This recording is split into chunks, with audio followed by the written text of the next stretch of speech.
Hi everyone, I'm Bernadette McBurney, and it is my pleasure to welcome you to Women in the Spotlight.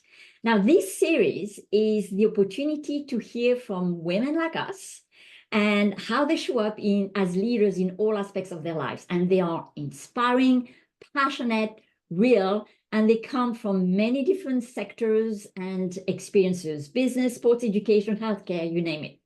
And today, I have the real pleasure of bringing to you Diana Valle. She is a powerful woman. She radiates positive energy and love, and she really deeply cares about people and how we show up in the world all the time. And she has a great impact. I really just love Diana. So Diana welcome, Diana. It's a privilege to have you. Diana is the CHRO for travel brands in Toronto, Canada. I mean, her leadership and commitment to excellence, talent for corporate culture is absolutely undeniable. She is truly an accomplished, executive with a wealth of experience, over 20 years of strategic in the fields of strategic human resources, talent management, organization transformation. And Diana truly exudes that positive energy and profound enthusiasm. So it is a real privilege to have her with us. Now, Diana, after this introduction that I've done of you, what would you like to share with the audience so they know you a little bit better on a more personal level? Thank you, Bernadette. First and foremost, thank you so much, and hello, everyone. Such a pleasure and honor to be part of this amazing program, spotlighting women of success. And what else can I share? I am also a mother of one. I have an only child, and I'm an only child myself. And I'm married. We live in Canada for the past 20 years. I love reading. I love swimming. I love spending time outdoors.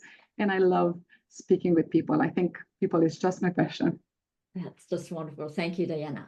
So now, Diana, during a many conversation we've had together, that now that we've known each other for a while, I know there's one of the many topics you're very passionate about is all about developing yourself and developing others, right?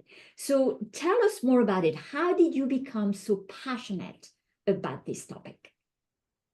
Thank you. That's a great topic, and you're right. I love growing. I love learning. I love making sure that I continue to develop myself, because that's the only way we are going to be pursuing excellence. And my story starts since being a child. I was always, wanting to get that scholarship and be the number one, and always tutoring neighbors, tutoring friends, making sure they are successful. And then I kept on growing to be successful in my career back in Romania. And then in 2004, 20 years ago, I immigrated to Canada.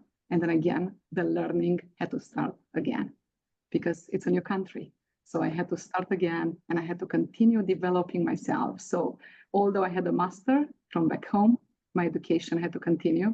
And I was really, really passionate about, the job that I received in human resources. So I continued my education in Canada to pursue, the human resources. I got certified by the Association of HR, becoming the certified HR leader, also being part of the board for the Human Resources Association in Ontario, and continuing to grow. I realized that, by you growing and educating yourself, that is the only way you're going to be pursuing your career and growing a career of excellence. Right. Now, Diana, migrating from Europe to Canada is a big deal. Right, is a very big deal. And talk about some of the challenges maybe that you faced, in terms of learning and working in a new language, in a new culture, and starting all over. You left a very successful career, right? Talk a little bit more about the struggles and what you've learned then, and about yourself during that time. For sure, and I'd be more than happy to share the story. So I do recall, when I started, I came in October 2004. And of course, what do? I was always so passionate about getting a job that I was going to every single potential community center to deposit my CV, that's how the European calls it, and this was actually a resume. And then I was applying to every single opportunity I had. Back home, I was an executive director. However, here, I knew from the beginning I have to start from scratch. So the lesson is you have to be humble, recognize your beginning, but also understand that you have to adapt to a new culture, to a new country, and also prove yourself again, because nobody knows you. Yes, you're somebody in Romania or wherever you're coming from, but you have to prove yourself again in Canada or North America or wherever you are. So I can tell you through humbleness, and I basically applied to multiple roles. I got an interview within the very first 3 days of being in Canada, and the position that I was offered was in sales. And they were telling me it's 100% commission. So when I heard about that, I didn't even know what that meant. And I said, does it mean no salary?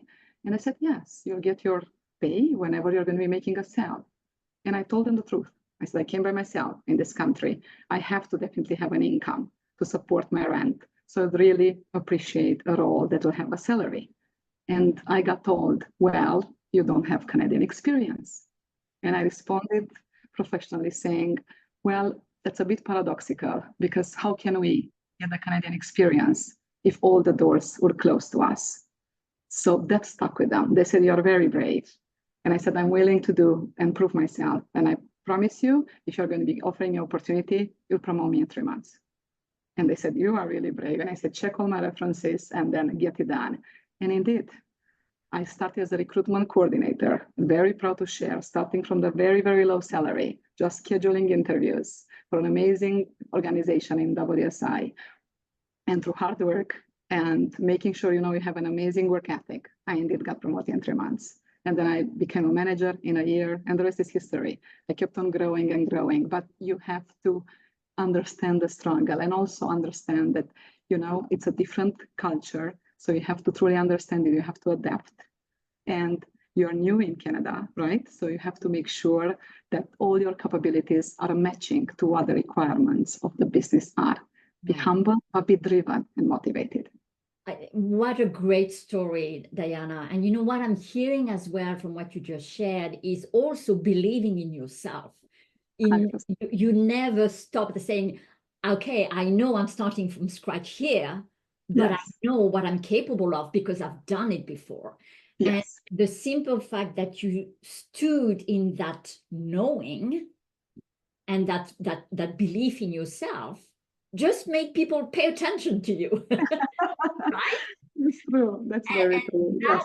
That is a great, great lesson. Now, all that you shared is about learning, developing yourself, showing yourself in a new light, taking on new responsibility of that. And that then has also played a big role into the fact that now, for a number of years, you have also really dedicated yourself to developing and growing others. How do you do that in your work? Thank you. And I love that. I mean, that's why we're in the human resources field, right? Because of the passion for people.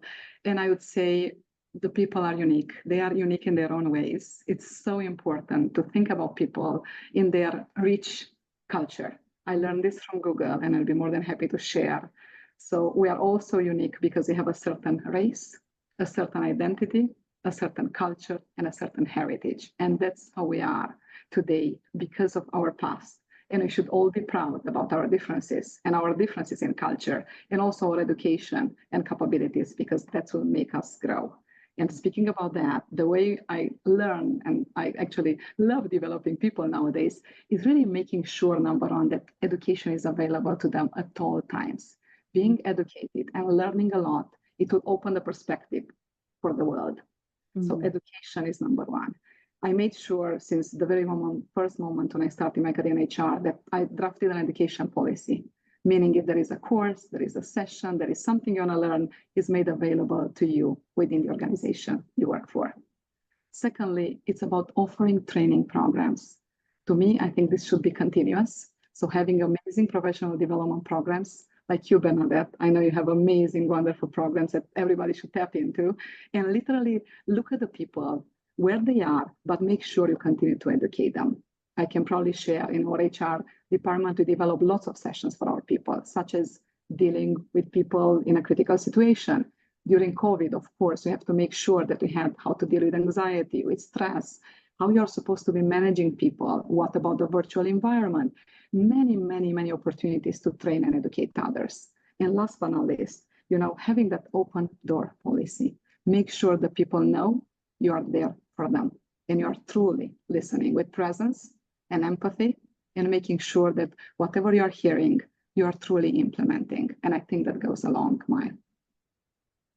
I know every time that I speak with you, I really get excited, for all the work that you do. And I know it's making a difference in the people you work with, but actually we never know, right, what are the ripple effect that Right. that we have. So, right. And this is part of your commitment and the leadership that you use. So this is wonderful. Now, Diana, as you've shared a lot of wonderful gems and really simple, practical ways to really do this and allow people to develop and grow themselves. Now, as we're coming to a close, what is the last advice or recommendation that you give to everyone who is listening to you today? I would say never stop learning. You should always be open. The world has so much to offer. Just be open, embrace the change, and enjoy the journey. It's very important for you to truly enjoy every moment of the journey and just continue to aspire, be motivated, believe in yourself, and then the others will believe in you. But more importantly, your dreams will become true. Oh, I love that, Diana, because you're absolutely right. Your dreams, and that brings me back to you coming to when you moved here, is that you just knew the kind of life that you wanted to do, and that's what drove you, right? So you're absolutely right. What a wonderful way to end this call. Diana, it has been truly a real pleasure and a privilege for me to have you. And I will let you have the last word and say goodbye to the audience in any way that you. Thank you so much, Bernadette. You're truly amazing. Your program is fantastic. And thank you, everyone, for listening and wishing you all an amazing day ahead. Thank you. Thank you, everybody. Bye-bye.